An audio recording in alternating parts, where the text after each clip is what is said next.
Christian nationalism is dangerous, right? Like, what is Christian nationalism? It's this mistaken idea that America is rooted in conservative style Christianity and the government has to make sure it stays that way. And it encourages Republicans to support policies like abortion bans and forcing religion in schools that are not just bad for the country, but also backed by the most hardcore extremist segments of their base. And there have been some polls taken on this. Here's one from the Pew Research Center from 2022, for example. And just look at the top line here. Look at the question. Do you think the US should be a Christian nation? And they didn't define it. They just asked people that question. And the answer was 45% of people said, yes, we should be a Christian nation, which is scary to think about. And do you think the founders of America originally intended for the US to be a Christian nation? 60% of Americans said yes. Those are scary numbers. There's a lot of education we need to do about Christian nationalism and all that. But a lot of people do believe this theory. And by the way, that includes 81% of white evangelicals specifically. That 45% that said we should be a Christian nation, that includes 81% of white evangelicals. But here's the question worth asking. Is the concept of Christian nationalism, which is obviously bad, is it also dangerous? Like physically dangerous? And there was a paper published this week that actually tried to get down to the bottom of that question. And check this out. This is in the Journal for the Scientific Study of Religion. Christian Nationalism and Violence Against Religious Minorities in the United States, a quantitative analysis. These researchers said, is there a way we can connect the dots between Christian nationalist rhetoric and violence committed by Christians against non-Christians? Is there a way to connect the dots? And if there is, what do we find? And like, that's a fair question to ask before we get into the results. It's a fair question to ask because we've seen examples of Christian nationalism leading to very bad things. Like, Christian nationalists are more likely to oppose gun safety measures. They overwhelmingly support Donald Trump. They supported his attempted insurrection in 2021, where, by the way, Christian flags were being flown. There's a lot of overlap between Christian nationalists and right-wing militias and conspiracy-fueled groups like QAnon and the Proud Boys. It's not ambiguous in surveys either. I wanted to show you this. In 2023, PRRI, another survey group, they asked this question. They did a survey on support for political violence by Christian nationalism groups. Because things have gotten so far off track, true American patriots may have to resort to violence in order to save our country. And do you agree with that sentiment? And to adherents, the top line here right above my head, to adherents of Christian nationalism, 40% of self-described Christian nationalists said, yeah, political violence is acceptable in certain situations if it means saving our country, which is, again, a scary thought because there's a lot of things they think need to be done to save our country, and none of it's good for like people who look like me. So Christian nationalism can be very, very scary. So these researchers were trying to figure out, can we look into this? Is there a way we could do this? And I'll be honest with you, the methodology gets complicated and there are no pretty charts to show you. But I did want to show you a couple paragraphs from their paper here that I thought even lay people can understand this.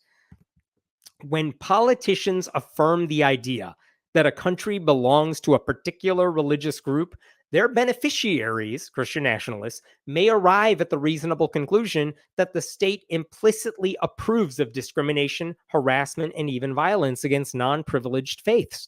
Thus, the language politicians use can fuel tribalism, reduce inhibitions, and reduce the perceived costs of engaging in majoritarian violence, even if this is not the intention of the said speech. What does that mean? What they basically said is, why don't we look at state level politicians, senators? Why don't we see what US senators have said that advocates for Christian nationalism?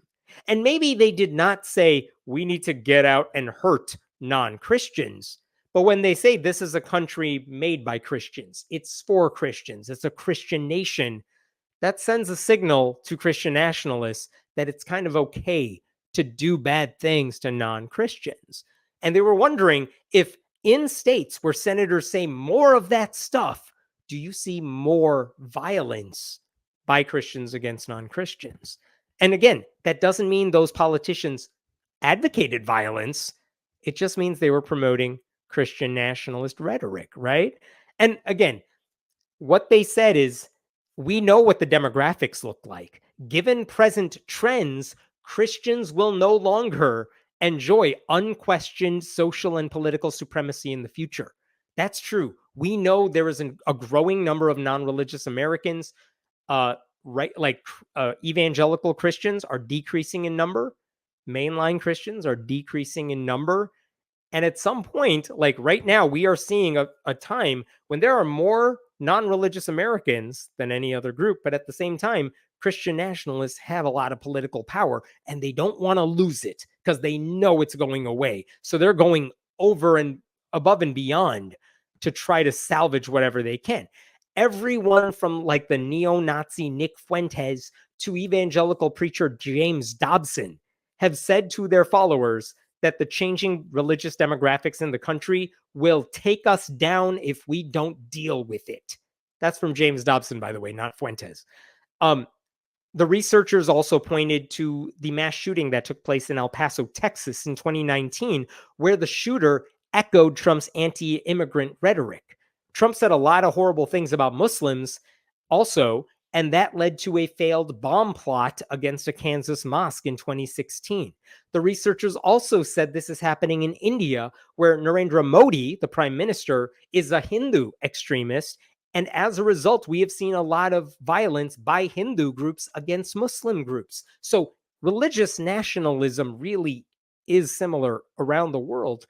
And so anyway, they looked at these senators. What did they say between 1990 and 2018? And they looked at the global terrorism database so that we could look at attacks by self-professed Christians against non-Christians. And then they gave some examples. They said, for example, 2015, Ted Cruz, Senator Ted Cruz in Texas, says to a crowd, any president who doesn't begin every day on his knees is not fit to be commander-in-chief of this nation. That's a Christian nationalist sentiment. So what happens in Texas after a senator says something like that? And let me show you what they found. Again, there's no pretty graphs for this, but they did this across the board with a lot of statements from senators. And what they found is that the model ratios indicate that states where senators articulated support for Christian nationalism recorded between 1.4 and 1.5 times the number of Christian nationalist attacks. Like when people use Christian nationalist rhetoric, violence against non-Christians goes up. How much does it go up by? Nearly 1.5 times what you would see in other states. And what do they conclude? After doing all this, here you go. In summary, all of the results, and by the way, they tried to cover all the other variables that might be factored into account when looking at that violence, and this is what they say. In summary, all of the results, including the robustness checks, provide ample support for the hypothesis that the public expression of Christian nationalist sentiments on the part of American senators is positively and robustly associated with greater attacks by Christians against non-Christians. In no cases was the Christian nationalism variable found to be statistically insignificant. Like they connected the dots and they said the reason we are connecting these is because of Christian nationalism, not because of anything else happening. And we checked for that and we tried different ways of getting around that. In every case, it is signed in the expected positive direction, indicating support for our theory.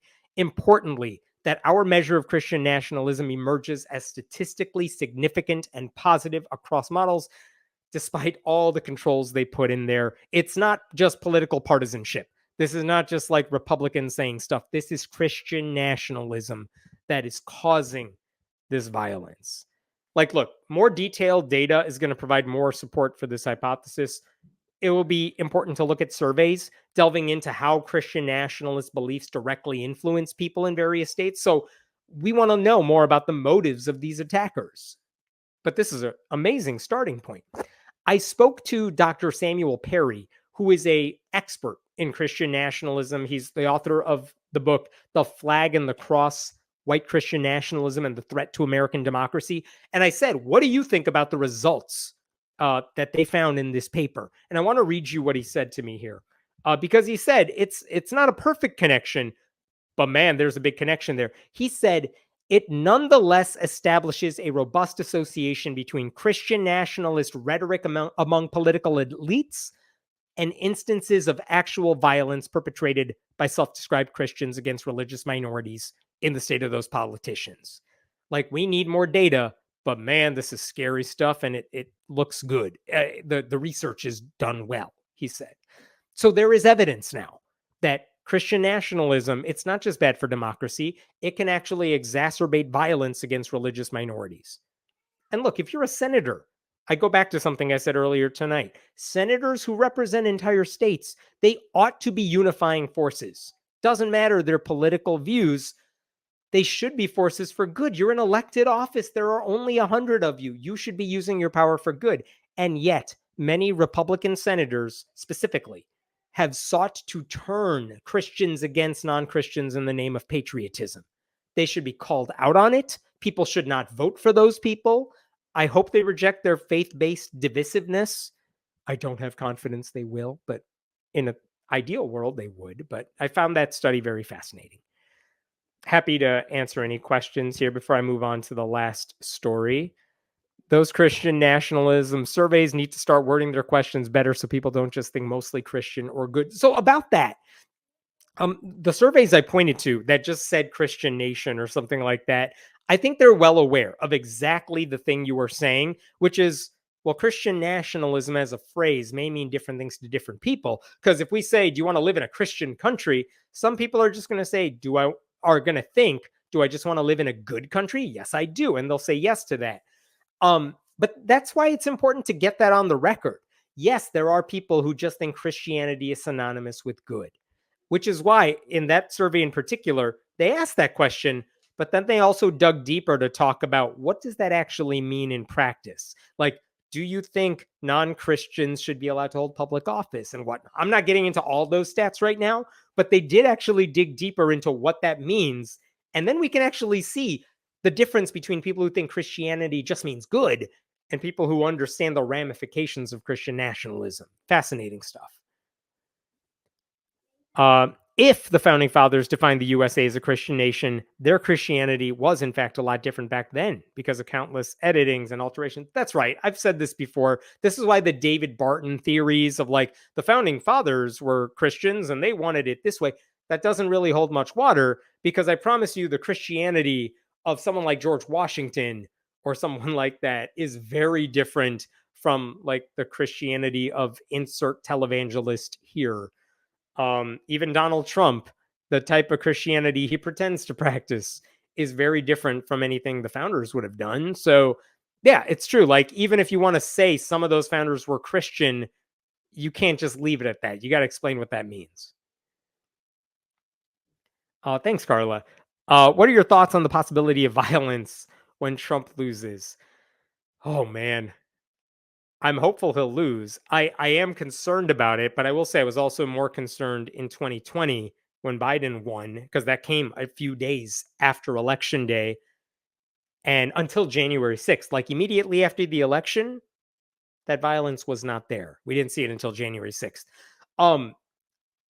I think if it kind of depends on how much Kamala Harris, if she wins, how much she wins by and where she wins in certain states. Like, I wish I could answer your question. I fear that it's too early to tell.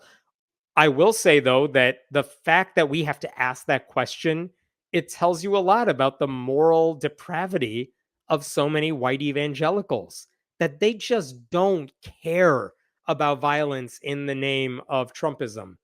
Like, they're totally fine with it. They saw what happened 4 years ago. They're not bothered by it now. They're not bothered by anything he's doing today, anything he says these days, no matter how his debate performance goes. None of it phases them. They just don't care.